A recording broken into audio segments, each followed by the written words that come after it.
اب کیا کرتے, اس قبیلے والا اپنا کمان اس کو دیتا, اس کا کمان خود لیتا, بدل ہوتے, عدل بدل, یہ اس قبیلے کی کمان لیتا اور وہ اس قبیلے کی کمان لیتا. اب کیا کرتے, سنیے عربوں کی محبت کے قصے.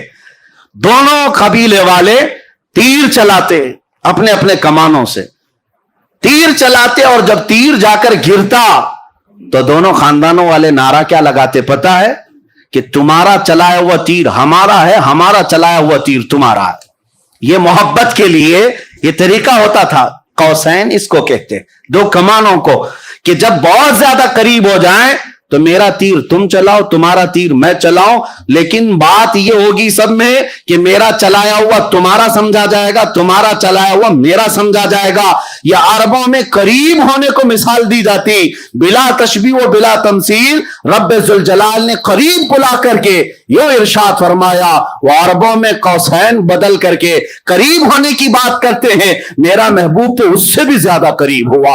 اور اسی کو اعلیٰ حضرت اپنے قصیدے میں فرماتے ہیں, میں تو مالک ہی کہوں گا کہ ہو مالک کے حبیب, میں تو مالک ہی کہوں گا کہ ہو مالک کے حبیب. یعنی محبوب و محب میں نہیں میرا تیرا, محبوب و محب میں نہیں میرا تیرا, جو کام خدا کا ہے وہ کام میرے رسول کا ہے. اور قرآن میں بھی یہ جو رسول نے فرمایا, اللہ فرماتا ہے یہ میرا کام ہے. تو یہ قرب کے لیے کہا گیا, اتنا قریب میرے آقا تشریف لے گئے. اب میں آپ کو بتاتا ہوں اس کے بعد کیا ہوا.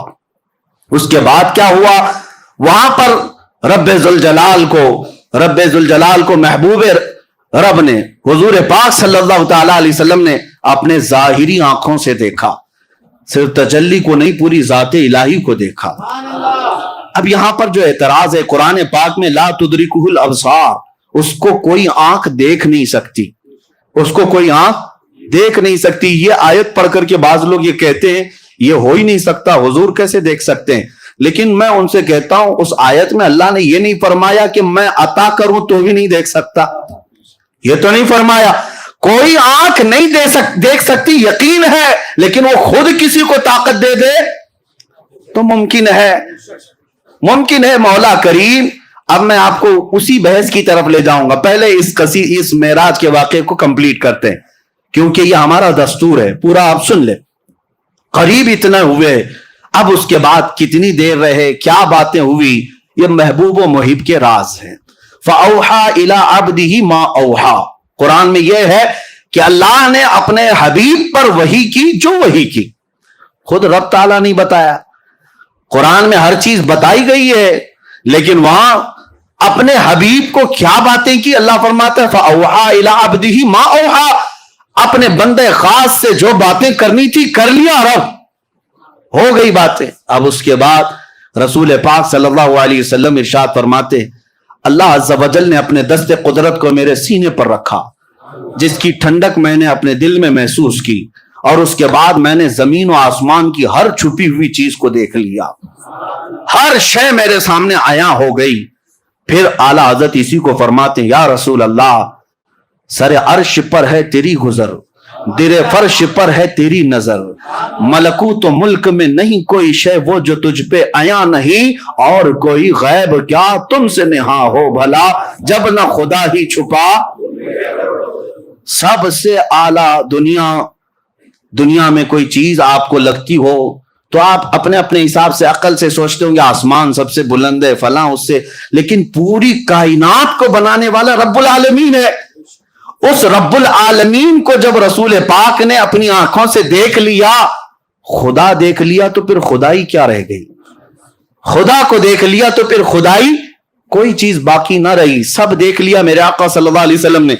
اب رب العالمین کے جلوے خاص سے جب آنا تھا تب واپس ہوئے, اور کتنے سال تھے, کب آئے, یہ نوری سفر ہے, اس میں کوئی بتا نہیں سکتا. واپس جب میرے آقا صلی اللہ تعالی علیہ وسلم تشریف لائے تو آپ کو پتا ہے چھٹے آسمان پر حضرت موسیٰ علیہ السلام سے ملاقات ہوئی. اب یہاں پر بھی دیکھیں مہمان کے تقاضے کیا کیا ہوتے ہیں. پھر میں آتا ہوں ہماری زندگیوں کے معاملہ, پھر میں یہی کہوں گا بلا تشبیہ و بلا تمثیل, آپ سے محبت کرتا ہوں, بلانا چاہتا ہوں, قاصد بھیجا, سواری بھیجا, آپ آئے, گھر سے نکل کر کے میں آیا, استقبال کیا, آپ آ بھی گئے, بیٹھ بھی گئے, محبت کی باتیں بھی ہوئی, جانے لگے. محبت کا ایک اور عظیم اخلاقی اعتبار سے عظمت کی ایک نشانی یہ بھی ہے کہ جب محبوب جا رہا ہو تو خالی ہاتھ نہ جائے. مہمان جا رہا ہو تو خالی ہاتھ نہ جائے. محبوب آئے ہو عرش تک, محبوب آئے ہو معراج میں, جا رہے ہو تو تحفہ لے کر جاؤ. تحفہ کیا دینا چاہیے؟ میں تو یہی محسوس کروں گا بلا تشبیہ و بلا تمثیل, میں آپ کے مزاج کو دیکھ کر تحفہ دیتا ہوں. آپ آئے ہیں, آپ عطر پسند کرتے ہیں, عطر لے کے جائیے. آپ کو کپڑے پسند ہیں, کپڑے لے کر کے جائیے. آپ کو تسبیح پسند ہے, آپ وہ لے کر جائیں. ہر ایک آدمی پہلے پوچھ لیتا ہے کہ فلاں کو کیا پسند ہے. آپ اپنے گھر میں آنے کے وقت کئی لوگ پوچھتے ہیں کیا میٹھا پسند کرتے ہیں, کیا کھانا پسند کرتے ہیں. یعنی دستور زندگی کا یہ ہے, آنے والے کی پسند دیکھی جاتی ہے اور وہی چیز کھلائی بھی جاتی, وہی چیز دی بھی جاتی.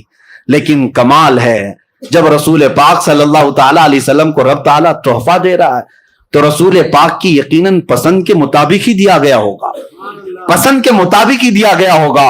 اب یہاں سے پتا چلتا ہے میرے آقا کا کمال. رسول پاک صلی اللہ تعالیٰ علیہ وسلم کو سب سے زیادہ کوئی چیز پسند تھی تو وہ ہم غریب امتی پسند تھے. حضور کی یہی کی پسند ہے, امتی امتی. اسی لیے رب ذوالجلال نے تحفہ بھی کیا دیا, محبوب یہ آپ کی امت کے لیے, یا آپ کی امت کے لیے ہے, آپ لے جائیں. نبی پاک صلی اللہ تعالیٰ علیہ وسلم کو تحفہ ان کی سب سے عزیز چیز دی گئی. اسی لیے میرے آقا نے فرمایا جعلت قرۃ عینی فی الصلاۃ, نماز میں میری آنکھوں کی ٹھنڈک ہے. دیکھو تحفہ بھی وہی دیا گیا جو رسول کو سب سے زیادہ پسند تھا اور لے کر کے تشریف لائے. تو ابھی جو آپ سن بھی رہے تھے اور اس سے قبل سنے بھی ہوں گے, موسیٰ علیہ السلام ملاقات کیے, 50 نمازیں تھیں. کہا کہ آپ کی امت اتنی نہیں پڑے گی, کم کرا کر لائیں. حضور صلی اللہ تعالیٰ علیہ وسلم واپس تشریف لے گئے, 5 کم کرائے. یہ بار بار آتے تھے, بار بار جاتے تھے, 5 کم ہوتی تھی. 9 بار حضور گئے, 9 بار حضور پاک گئے, اور 9ویں بار جب واپس تشریف لائے 5 بچی رہ گئی. حضرت موسیٰ علیہ السلام اس وقت بھی کہہ رہے تھے کہ اور کم کرا لی تھی. حضور صلی اللہ تعالیٰ علیہ وسلم نے ارشاد فرمایا اب مجھے حیا آتی ہے میرے رب کے پاس اور کم کرانے کے. لیکن اللہ رب العزت نے اپنے محبوب سے فرمایا جاؤ محبوب, آپ اپنی امت کو یہ 5 دے دیں, لیکن اللہ ثواب 50 کا ہی عطا کرے گا. 5 پڑھو گے لیکن ثواب 50 کا ہی دیا جائے گا. اس میں کوئی کٹوتی نہیں کی گئی ثواب میں. اب یہاں پر بات یہ ہے کہ ایک ہی بار کیوں نہیں کم کر دیے, ڈائریکٹ 45 کم کر دیتے, ڈائریکٹ ایک ساتھ کم کرتے یا 2 بار میں کم کرتے. اب سنیے, آپ کو وہ واقعہ معلوم ہونا چاہیے کہ موسیٰ علیہ السلام نے اپنے زمانے میں ایک مرتبہ اللہ کریم کی بارگاہ میں یوں عرض کیا تھا ربی ارینی, اے اللہ تو مجھے اپنا دیدار کرا دے. اور وہ ایک بار نہیں بار بار کہتے تھے اے اللہ تو اپنے جلوے دکھا, اے اللہ تو اپنے جلوے دکھا, اے اللہ تو اپنے جلوے دکھا. رب تبارک و تعالیٰ کی بارگاہ میں بار بار اصرار کر رہے تھے. تو موسیٰ علیہ السلام کو کوہ طور پر بلایا گیا, پہاڑ پر, اور کہا گیا کہ آپ یہاں کھڑے رہے, رب تعالیٰ اپنی تجلی کی ایک ہلکی سی جھلک آپ کے سامنے پیش کرے گا. اور وہ اتنی چھوٹی کہ سوئی کے ناکے سے بھی کم, سوئی کے کونے سے بھی زیادہ چھوٹی, اور وہ ایک درخت پر ڈالی گئی. موسیٰ علیہ السلام جھپکتی آنکھوں سے ابھی دیکھ بھی نہ پائے تھے کہ بے ہوش ہو کر گر پڑے. قرآن پاک میں بھی یہ موجود ہے, فلما تجلی ربہ للجبل جعلہ, فلما تجلی ربہ, جب اللہ تبارک و تعالیٰ نے اپنی تجلی کو ظاہر فرمایا, خر موسیٰ صعقا, موسیٰ علیہ السلام بے ہوش ہو کر گر پڑے. اور اس کے بعد پھر اٹھے تو کہا سبحانک تبت الیک, تو بہت بلند و بالا ہے میرے مولا, میں تیری طرف واپس آتا ہوں. یعنی اس بات کی طرف سے میں واپس آ جاتا ہوں, اب تمنا نہیں کر پاؤں گا. اب موسیٰ علیہ السلام نے بار بار اصرار کیا تھا رب کو دیکھنے کی, لیکن نہیں دکھایا گیا. اسی کو اعلیٰ حضرت فاضل بریلوی رحمۃ اللہ تعالیٰ علیہ فرماتے ہیں کہ تبارک اللہ شان تیری تجھی کو زیبا ہے بے نیازی. یا رسول اللہ, تبارک اللہ شان تیری تجھی کو زیبا ہے بے نیازی. کہیں تو جوش لنترانی, کہیں تقاضے وصال کے تھے. وہ سرور کشور رسالت جو عرش پر جلوہ گر ہوئے تھے, نئے نرالے طرب کے ساما عرب کے مہمان کے لیے تھے. میرے آقا صلی اللہ تعالیٰ علیہ وسلم کو بلا کر دکھایا گیا, اب میں آپ کو بتاتا ہوں یہ 45 نمازیں 9 بار میں کم کیوں گئی. فقہاء کرام اور شارحین فرماتے ہیں موسیٰ علیہ السلام نے جو اصرار کیا تھا نا، اے اللہ تو دکھا دے، اپنا دیدار کرا دے، کتنی بار کیا تھا؟ 1 بار 2 بار 3 بار. موسیٰ علیہ السلام نے ٹوٹل 9 بار مانگا تھا کہ اے اللہ تو اپنا دیدار کرا دے. کتنی مرتبہ؟ 9 بار. اور اللہ کا ایک وعدہ ہے کہ اللہ اپنے نبیوں کی دعا کو رد نہیں کرتا، اور اگر فوراً نہیں قبول کی گئی تو تھوڑی دیر کے بعد قبول کی جائے گی، ابھی نہیں تو بعد میں. موسیٰ علیہ السلام نے 9 بار کہا تھا کہ مولا تو اپنا دیدار کرا دے، اپنا دیدار کرا دے، اپنا دیدار کرا دے. ان کی ہر دعا کو اللہ نے محفوظ کر رکھا تھا، ہر دعا کو اللہ نے محفوظ کر رکھا تھا. اے موسیٰ وہ وقت بھی آئے گا جب تجھے جلوے دکھائے جائیں گے.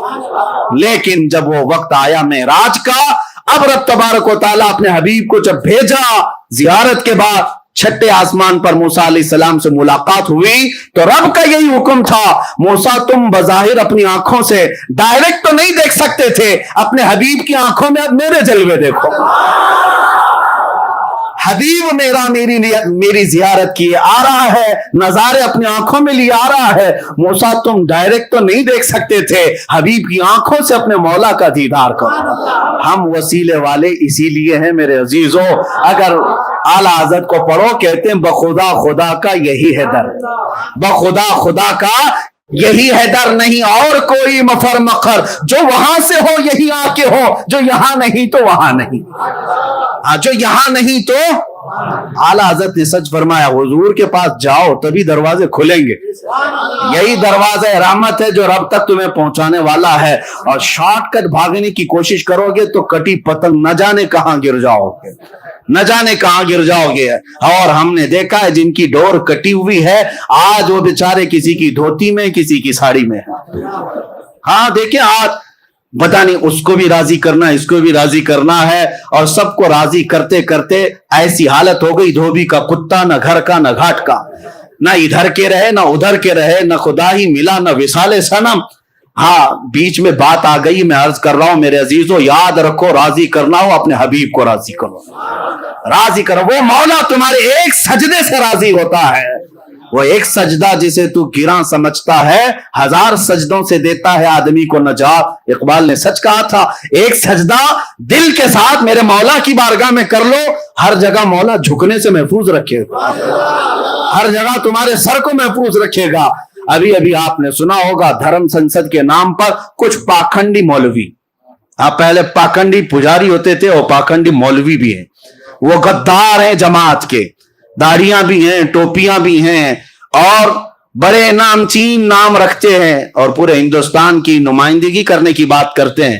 لیکن انہوں نے کیا کیا؟ ابھی ایک محفل بلائی دھرم سنسد کے نام پر، شاید ہو سکتا ہے خبریں نہیں دیکھ رہے ہو آج کل، یا پہنچی نہیں ہوں گی، اللہ کرے کہ نہ ہی پہنچے، اس لیے کہ دلوں کے اندر ایسی چیزیں پیدا ہو جاتی ہیں. اللہ ہی بچائے ان ظالموں کی وجہ سے. یہ جماعت دیوبند کے بڑے قائدین علماء کی بات کر رہا ہوں، جن کے پیچھے پوری جماعت چلتی ہے، اور در سنسد بلا کر پنڈت بھی